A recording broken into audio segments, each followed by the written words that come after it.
everyone. Welcome back to my channel. As you can see, I have Adam back, the astrologer. And what state do you live in? I'm in California. In California. Yeah, there's a lot of yous in California, for definitely. So the astrologer in California.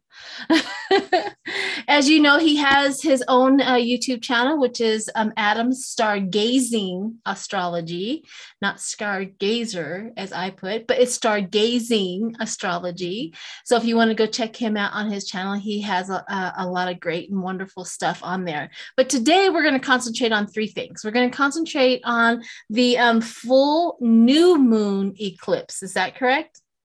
Yeah, it would be new moon eclipse. There you have it. The new moon eclipse. He's going to talk a little bit about that, and then he's going to give us a little bit of an astrology reading, kind of on Ron DeSantis. Is that what you're going to do as well? Yeah. Yes. And then the finale of all of these is Elon Musk. He's done a full-on astrology reading for Elon Musk because he's trying to take over Twitter and the world at large. So he's going to definitely give us a reading on that. But first, Adam, go ahead and tell us how to get a hold of you. What do you do on your channel and all of that good stuff? Go for it. Okay. First off, Sheila, thanks so much for having me. It's a real honor, and we always do wonderful collaborations together. So my YouTube page is Adam Stargazing Astrology, and I offer astrology readings, which include natal chart readings. So those are chart readings of your birth. I offer chart readings for those individuals 18 under at a really good discounted rate, and then those individuals that are over 18 would just be the regular natal chart readings. I offer transit chart readings. So if you have any questions pertaining to business, finances, health, travel, any topic having to do with life, now and in the future, or even in the past, I do what's called a transit chart. And then the transit chart really narrows down what exactly is going on so you can help sort things out. This is great for you or someone else as well. And that natal chart reading is really good for you or someone else, or if you have a kid or a niece or an aunt or someone that's really young and you want to know about them, that under 18 price that I offer is really good too. I'm also offering now composite chart readings. So that is your chart combined with someone else's for a spring and summer discount for the wedding season. So that is really good for those newlywed people, or if you're already in a really committed relationship with someone else and you want to know more about your strengths and your weaknesses and how you can sort things out and just have a better life. Wow, that's a lot. I wish I would have known that when I was 20. I would have not have married a few, but or dated a few of them. So I can see that benefit. For sure. Well, thank you, Adam, for coming back onto my channel. And I am actually going to turn it over to you so that they can concentrate on what you have to say. So all you're going to see is my picture up. But if you need me back, just say you need me back. So go ahead and take over. Sounds great. Thanks again, Sheila. So the first event that I want to talk about is going to be called the new moon eclipse. And the new moon happens when the sun sign and the moon sign are in the same astrological sign. This is going to be happening on April 30th. And the sun sign is going to be in Taurus and the moon sign is going to be in Taurus as well. So what happens during a solar eclipse is that whatever astrological sign it falls in, it highlights that area. So not only the sun sign and the moon sign are going to be in Taurus, but other planets are going to be in Taurus as well. This really shines and highlights those Taurus qualities, which are all about finances and material stability. So this is a great time, especially for you sun sign Tauruses, to get practical, to be down to earth, and to really be able to utilize those Tauran qualities in a really positive way. This is a great time for physical healing as well.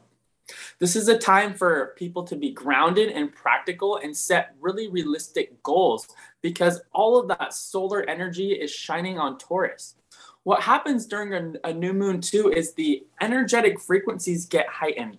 So if you think of karma as a huge chipping block, this is a time when the axe takes away more of that rock, so to speak, and it's a time where a lot of energy is being moved, a lot of karma is being moved, so to speak.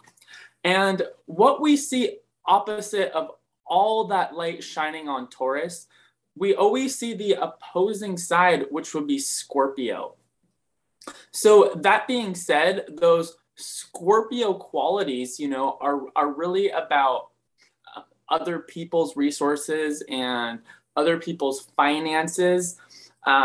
Scorpio, you know, the shadow sides of Scorpio qualities can indicate power struggles and issues around relationships, old power dynamics coming up. You know, with this aspect, perhaps, you know, you may be in a situation with, say, work or your landlord or someone who may someone who may be trying to have power over you. And it's a really great time to stop those unhealthy power dynamics as represented by that shadow side of Scorpio, and to really step into your own power as far as finances and, you know, really being able to provide for yourself or those that you're around in a real practical and grounded way. What we're going to see here with these Taurus energies and all the sunlight shining on Taurus, we're going to see a real need to set practical and realistic goals. So April 30th would be the apex day of this aspect. However, I would say a couple days before and a couple days after April 30th, you know, we're going to definitely see this aspect into play. Earth signs, Taurus, Virgo, and Capricorn, there's going to be a lot of trine aspects in relation to your sun sign. So the energies are going to probably flow a little easier for you. Those water signs, you know, as well, the energies are going to flow a little easier. There's going to be creative opportunities. Air and fire signs, you know, you have so much enthusiasm, you have so much to say. Now is a time to make good, grounded decisions, not jump to conclusions, and to also just be really grounded and really practical. So that being said, those air and fire signs, there's no reason for you to have a more challenging time as long as you can understand those energy dynamics and what you need for yourself and what you need from others as well to be able to move through that time in a better fashion. All right, back to you, Sheila.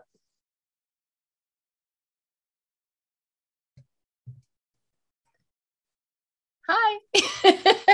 Fantastic. Well, see, that is really good because what we can do is, I know a lot of times in my world, we would have a night where we sit down and we have like a cauldron in the middle of the room or outside on the porch, and we write down all of our manifestations going forward and stuff like that in the new moon. And I haven't done that in quite a while, but I think I'll do that maybe because of all of this happening in my world. I'm going to do that so that projects out into the summer so I can have a fantastic summer. So that's something we can all do with the full moon as well. Awesome. All right. Yeah, definitely. So yes, is that a good thing? I mean, you tell us a little rituals around the new moon that you've known. Oh yeah. So it's also called, you know, I would also call the new moon in an aspect, you know, it's definitely a dark moon, you know, so this really is a time for planting seeds, you know, either physically, mentally, or emotionally, you know, planting seeds and coming to terms with darkness as well, to be able to let go of what's not working and then plant seeds, you know, for great and prosperous times to come. Oh, that's a good idea. Yeah, you're right. There's that yin and yang, let go so that we can bring in something new. Yeah. Makes more sense. All right. So the next one up is Ron DeSantis. I'm excited to hear about little Ron DeSatan and all of his little things. And when you get through, just call me back and I will do a little bit of a reading on Ron DeSatan with Disney, because, you know, Disney has a lot of power. They were given a lot of power, but they haven't abused it in theory. I haven't seen anything, all the power that they did have, that they would really abuse it. So I'm kind of curious. I mean, if I was a powerful company like Disney, I would like pluck everything up and out and go to another state. Florida would end up with, I mean, that's their bread and butter is that one theme park, right? They bring a lot of money in. If they up and leave or go to another state, I don't know, Ron, you're not doing very well there. So yeah, go for it and go into Ron DeSantis. All right, thanks, Sheila. Okay, so as we know, Ron DeSantis is seeking to undo a 55-year-old compact that helped create Disney. He is seeking to cancel a deal made in 1967 between the state of Florida and Walt Disney Company that could leave the company on the hook for millions and millions of dollars a year in local taxes. So, as we know, and as Sheila mentioned, Disney World is it's like one of the foundations for Florida. So why should one single man be able to have all this power, to be able to take it away, to be able to change the rules, especially because this man, as we know, he is so rebellious. He rebelled against all those mask mandates. And people in his state even said, we feel like Ron DeSantis does not care if we live or die. So I think to a certain extent, that's why he also got called Ron DeSatan. So on top of the Disney issue, he's also, was one who was really all about, passing the bill to restrict LGBTQ topics in the elementary school. As we know, times are a-changing. Pluto, which rules the planet power, which I've talked about a lot, it's going into Aquarius. Aquarius is democratic, right? The democratic ideal is all about LGBTQ rights. We're even seeing in a lot of high school bathrooms, they have, non-gender bathrooms, and this is really something that is just very apparent nowadays, So for one man to be able to try to stifle the freedom and the expression of others, starting from that young age, it's just not right. So I'm going to talk a little bit about Ron DeSantis's astrology chart and what makes him do these really insane things. So first of all, the man has the planet Mercury, which is communications in mind. It's sitting next to Saturn.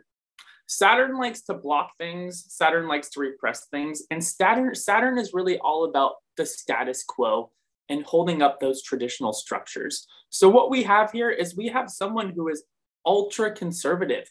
This is the aspect of an ultra conservative mentality. He is stuck in those old school ways, and these old school ways and these old school ways of thinking, they represent power to this man. So he will do anything he can to be able to uphold the traditional status quo. So the mentality of the aspect is my word is the law. So the next aspect he has his sun sign in the 10th house. The 10th house rules the most daytime position in the chart. And what I see here as well is I see the majority of these politicians have a sun sign in the 10th house. The sun sign stands for the ego structure. The 10th house, it stands for the solidified ego structure. It's also the house that rules Saturn. So this is like arms crossed, and my word is the law, and I shine and I rule over everybody else, and my way or the highway. So he has his sun sign, again, sitting in that 10th house spot, which is all about me, me, me, me. It's squared Neptune. It's in challenging aspect to Neptune and dynamic aspect to Neptune, which on one side rules creativity, but when it's a square aspect, it can create delusional behaviors. So what this is, because it's relation to the sun sign, it's a delusional ego, and he really has delusions of grandeur with this aspect. He considers himself the king. The next aspect would be his Pluto in the 11th house. The 11th house rules the social dynamics and the social structures.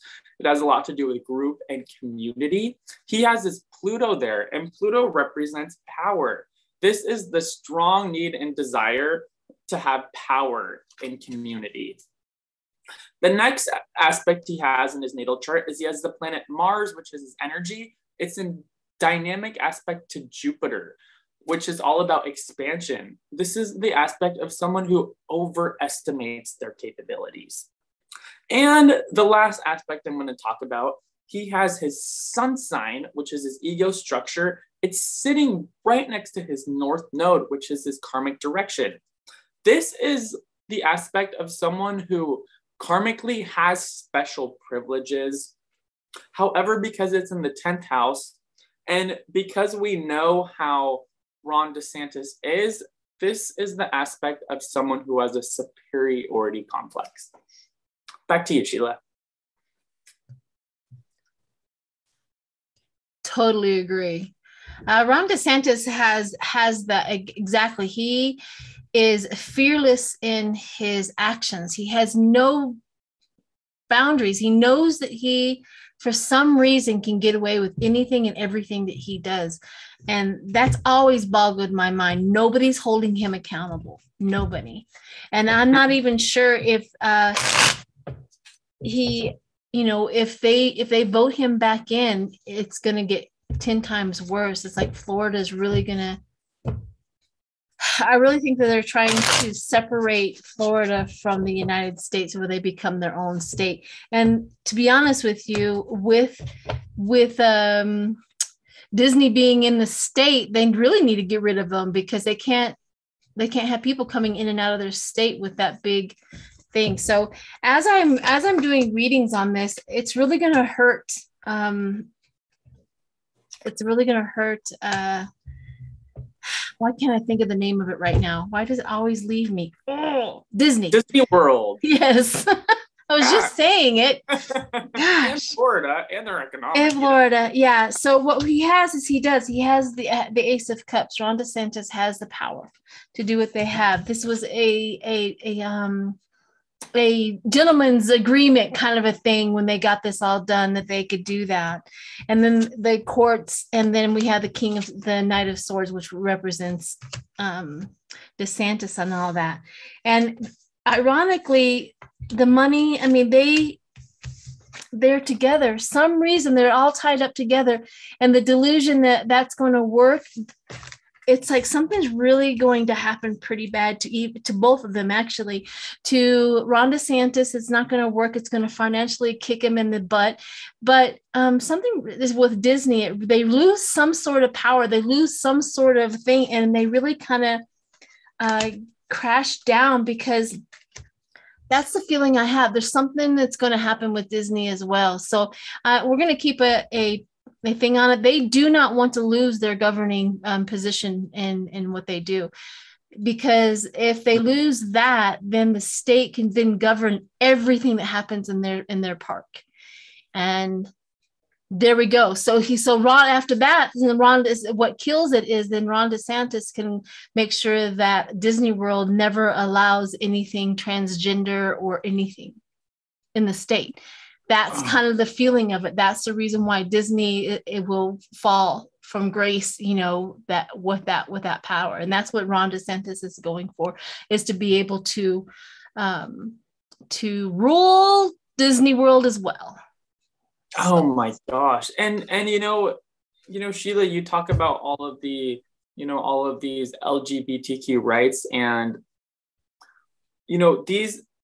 these rights also symbolically play, a foundation for the United States, and what the United States really stands for, in representation to the US's Moon in Aquarius, which is really all about equality So yeah, it's almost like one individual is trying to, to block the rights of one state and to dictate, the future and the fate of Disney World. It's just so misplaced. It truly is. The thing about this whole thing is I mean, they're doing all of this because they're losing the majority of being white in this country, and they're racing to playing all of their cards out on the table at this point in time. They cannot have transgender because they're not making babies, right? They have to destroy them so that they can still gain the power. They have to put somebody under here in order for them to be on top, and they're going after race, gender, gay, all of it. And that's the unbelievable part. And if Florida doesn't fight, we don't know what to do for them, because we can't fight for them, right? We cannot fight for them. And that's the thing. We sit back and go, is there enough in Florida to fight against this? We don't know. We don't know. It's really, things are coming to this sort of energetically, I'm seeing this apex point, where it's like the light is clashing with the dark, and they're both sort of rising up together. Yes. Because in Florida, there seems to be a lot of need for change, but also a lot of conservatism. So it's like the battle just keeps going and rising up like hand in hand. So it's really interesting to see, what's really going to come out of this. It's kind of a lot to be decided right now. It's pretty exciting.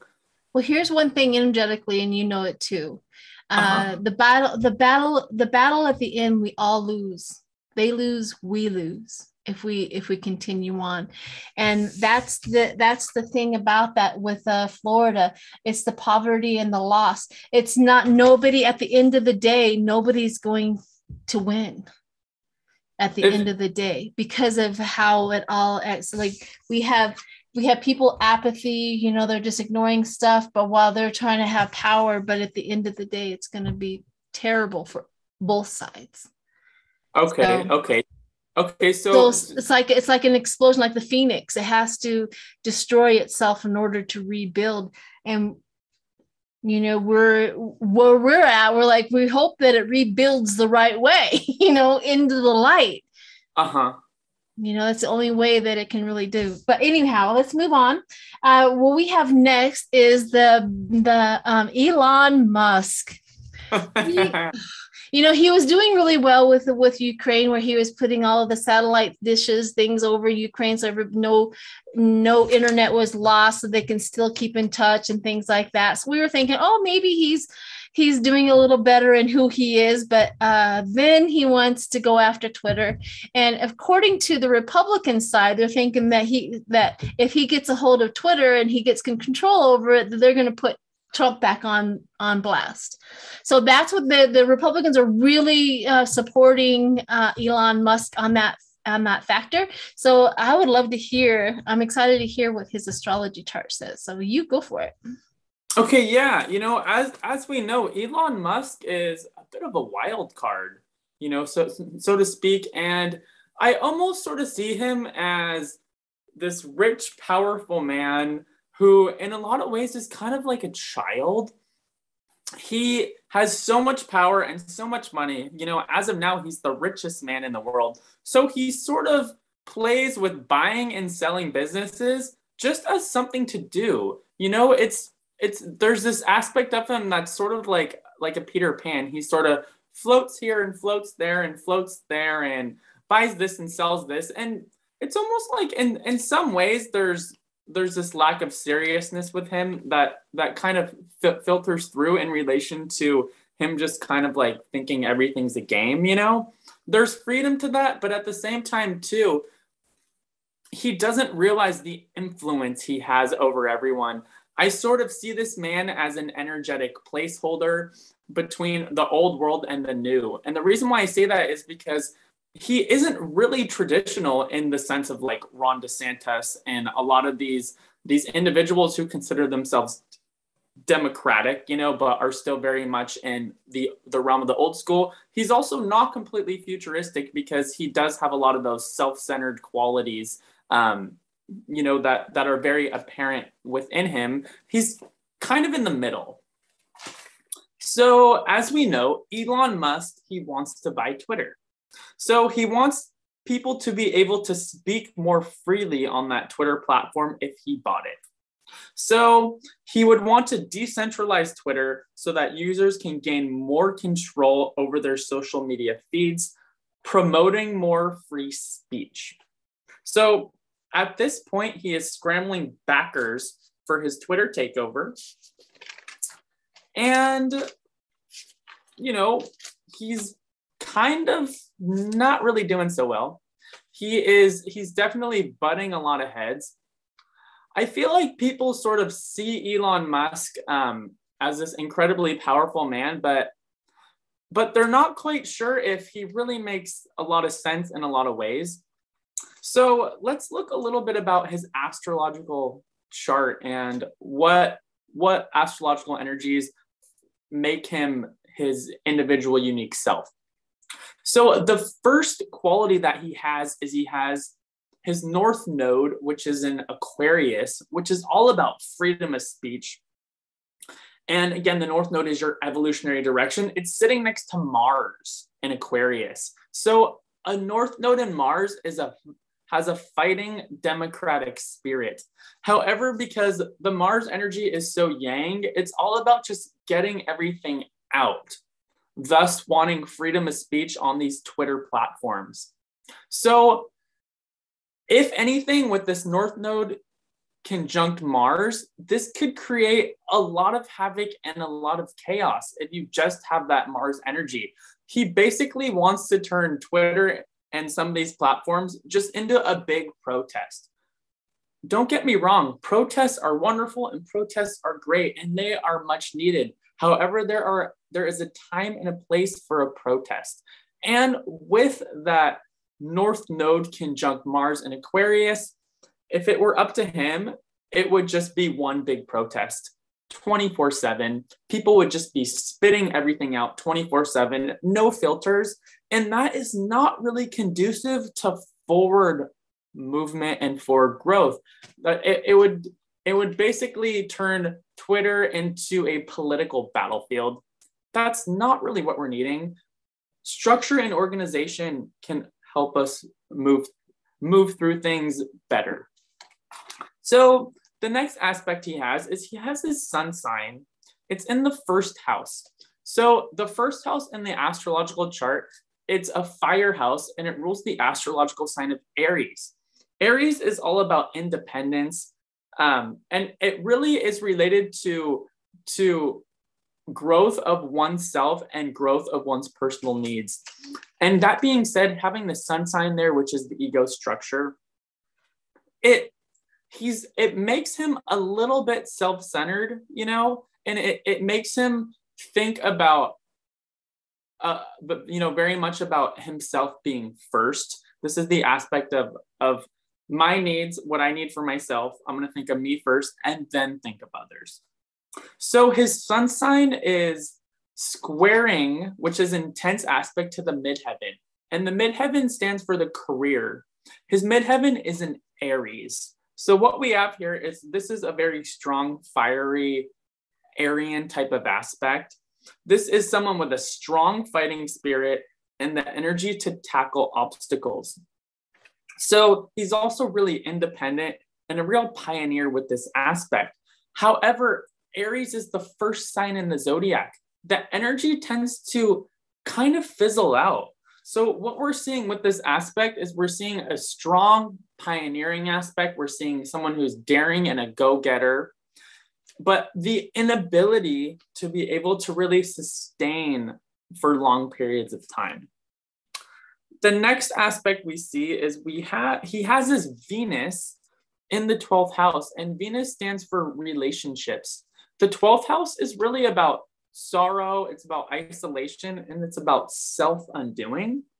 So this could be someone who has secret bad habits.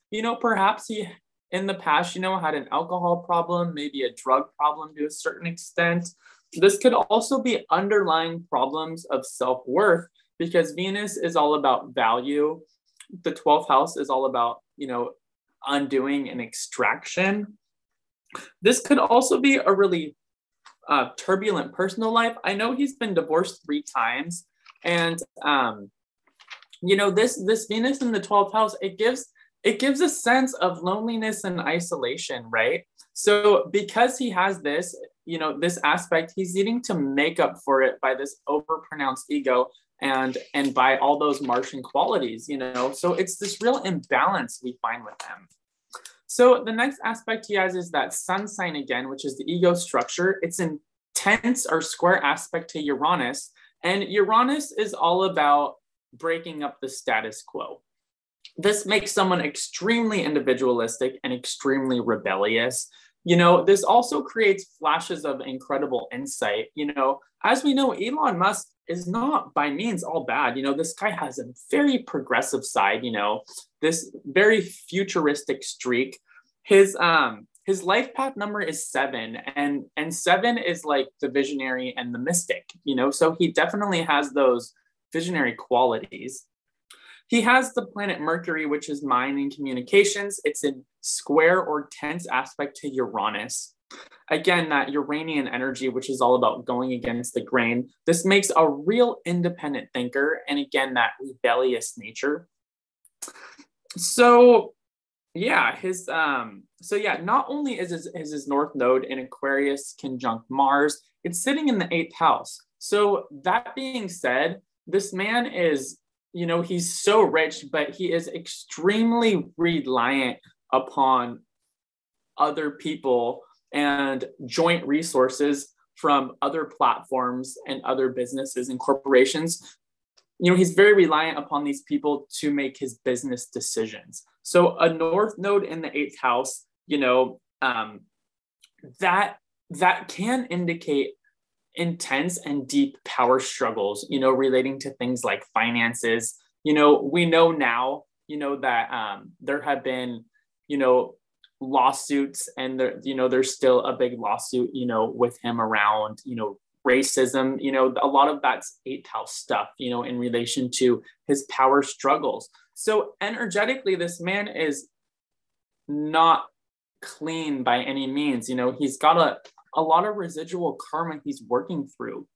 His South Node, and the South Node stands for your comfort zone, that's in Leo in the 2nd house. Leo is all about rulership, and the 2nd house is all about finances. This really indicates someone who perhaps in a past life was in a position of rulership and really utilized that power and maybe to a certain extent abuse that power because they had a lot of power and a lot of money. But now this time, with that North Node in the 8th house, he's destined to have to take some losses. So he wants to build, but that North Node destiny is definitely creating loss through the abuse of power. So back to you, Sheila.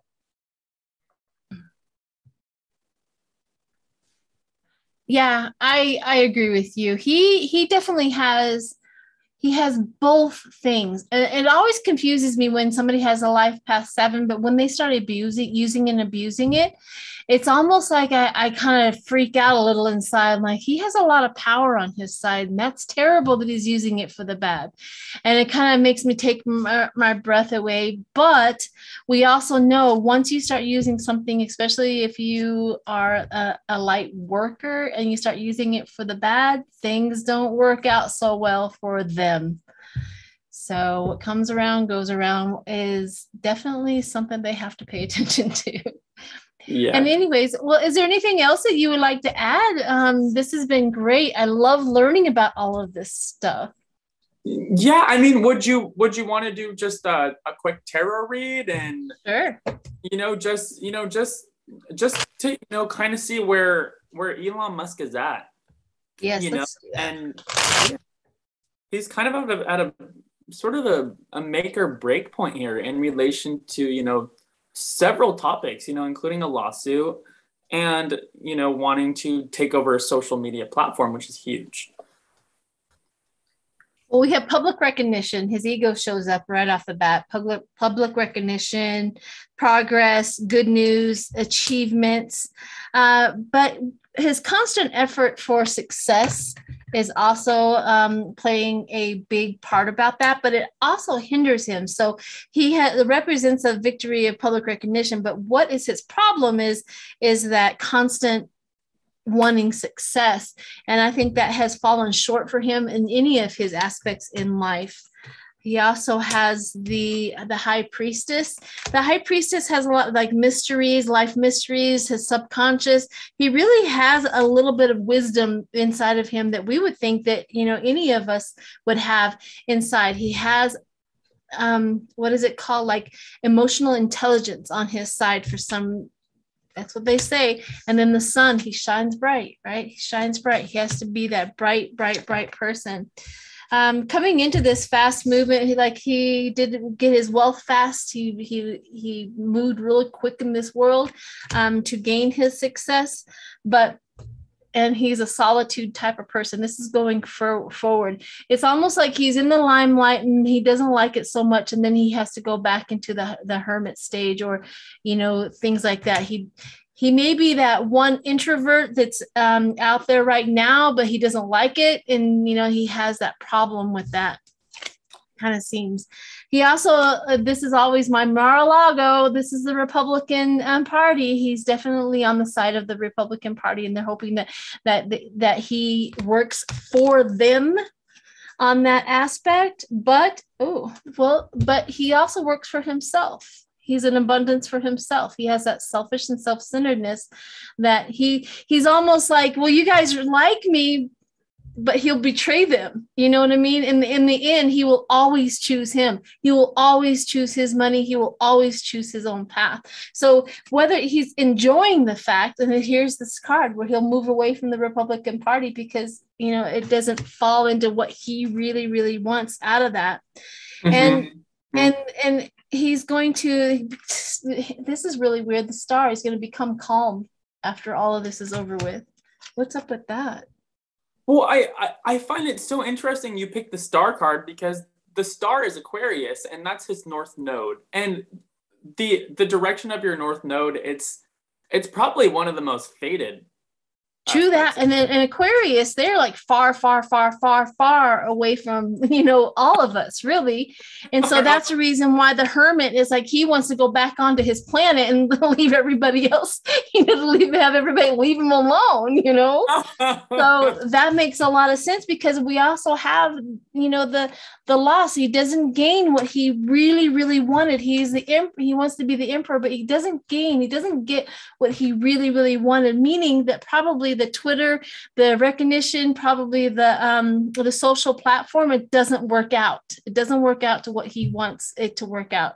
And of course, at the end of all of this is the Ten of Swords. So he's going to feel betrayed some sort of way. He's not going to fulfill the wishes and the wants of the Republican Party is what he's going to do it all by himself. Something's going to happen where he's going to get out of here. He's going to go back to the Aquarian moon and be done.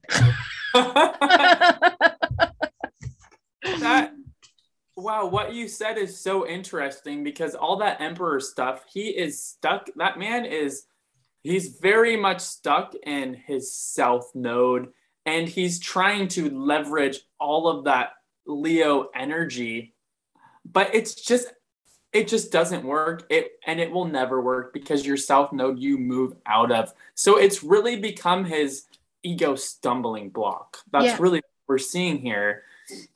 And really possibly his downfall. Yeah. And we see that with Putin as well. He has that south node in Leo as well, sitting next to Pluto. So we're seeing Putin, as well, these intense power struggles in relation to that south node and that being his stumbling block and really where he ends up falling. Yes, I agree. Yeah. Well, so go ahead. Yeah. So because, that reading was so interesting, I wanted just to take a quick look at Elon Musk's transits. Yes, let's do it. Okay. So let's see. So some of his short-term transits, are kind of intense. He's got a lot of square aspects. So he's going to be butting heads and, with a lot of energies. And he's also going to be, in the short term, probably experiencing a lot of no's, a lot of frustration. So the first one, he has the planet Mercury, which is communications. It's in square aspect or tense aspect to Mars, which is his energy. So he has all this drive and all this energy, but he can't quite verbalize it smoothly. And other people are going to be looking at him in a more critical way because of that square aspect. It's like he has all this energy and all these ideas, but they're not going to be verbalized right. So it's going to more come through as like this combative attitude, and people are going to see that and they're going to be kind of repulsed. So the next aspect he has is that Mercury, again, communications. It's squared his north node. Again, that is tense mentality and the inability to be able to really see fruition in what you want. His Mars is opposed to his moon sign. He could have some volatile outbursts. What he's really needing now, he's needing like a meditation practice, and he's needing to stay grounded. Otherwise, he's going to be throwing a bit of a tantrum. I really wouldn't want to be around this person in the short-term transits. And the next one is Mars square Saturn. Whenever you see Saturn, it's all about karma, and Mars is your energy. So that being said, a Mars square Saturn, it's just like he's got energy and drive for things, but he keeps butting up a wall of resistance, an immovable wall resistance, as represented by that Lord of Karma, which basically is like a brick wall. So just really quick, his long-term transits, these are a little bit easier than the short-term transits. However, though, because the short-term transits are hard, he's on a hard platform right now. So he's sort of going deep. He's going to really have to dig himself out of these deep short-term transits in order to be able to get himself up a little bit out of this sort of big symbolic grave, so to speak. Mm-hmm. So the next one is the planet Uranus. Uranus is all about new ideas. It's in sextile aspect, which is creative aspect to Mercury. So all of a sudden, he's going to be butting up, his head against the wall. He's going to sort of sit back, and then he's going to think of new innovative ways to present himself, right? So that being said, with this aspect in the long term, he might either end up swaying people's minds or just completely go to a different project where he feels like he can get backers. The next one is Jupiter opposed Pluto. Jupiter basically says yes to everything. And opposed to Pluto, this is just a lot of him feeling like he has the power to rule the world. He can definitely burn himself out and overestimate his capabilities with this aspect. And the next one is Neptune trine Jupiter. This is a very visionary aspect. Again, he has that 7, in his astrological chart. A Neptune trine Jupiter is really all about humanity. It's all about doing things for the good, So who knows? He may surprise us, right? He may come out with some other vehicle, right, that is actually affordable, because this man, he really can be the platform for a lot of good change if he chooses. Right. And the next one will be Saturn conjunct Mars. Again, Saturn is that Lord of Karma. It's sitting next to Mars. This again is feeling like he's butting heads again. Mm-hmm. So we see these kind of cycles of flux with him. I think because I'm a life 7, and there's been times that I've also went against my own karmic, what I'm supposed to be doing. And it felt like I was butting heads. Like if I am trying to make something work, or I am trying to, and if at some point in time, I hit my head so many times, I realize I fall back. I'm like, okay, this is not the right way. Maybe that's where he's going to go. This is not the right way. Maybe his life 7 is going to show up and end up doing the right thing. Yeah, because, regardless, of how out there he is, there definitely is an introversion. Yes, to him. And a self-reflective aspect to those sevens. Yes. He has all of the gifts and everything to do the right thing in this world, and I hope he chooses it. But money corrupts. Mm-hmm. Mm-hmm. Money will corrupt even the best person. Yep. So, And mm-hmm, so mm-hmm. he has an element in his life that is corrosive. Mm-hmm, mm-hmm. And unfortunately, what we're seeing with that money, is we're seeing a real sense of power attached as well. Yeah. And this kind of wanting ownership. Yep. So he has to balance. He has to be careful. Mm-hmm. Mm-hmm. So it'd be interesting to watch how it comes out. But it's nice to know that even though the Republican Party is attached to him, he's not really attached to. It's not reciprocated. It's not. They're attached to him, but he's not attached to them. Oh yeah, with his North Node in Aquarius and all those Uranian aspects, that first house sun sign, he is a man unto himself. Exactly. So the poor Republicans again. I know. And it's their bad. Exactly. Terrible. All right. Well, thank you so much, Adam. This has been wonderful. And I know that we're going to make arrangements to do this again, probably in next month or so, or sometime in the future. I have a lot going on here, but we will definitely get back together and do some more interesting little people out there in the world that we need to know a little bit more about. So, all right, everybody, if you've made it this far, thank you so much, and bye. Bye. Thanks.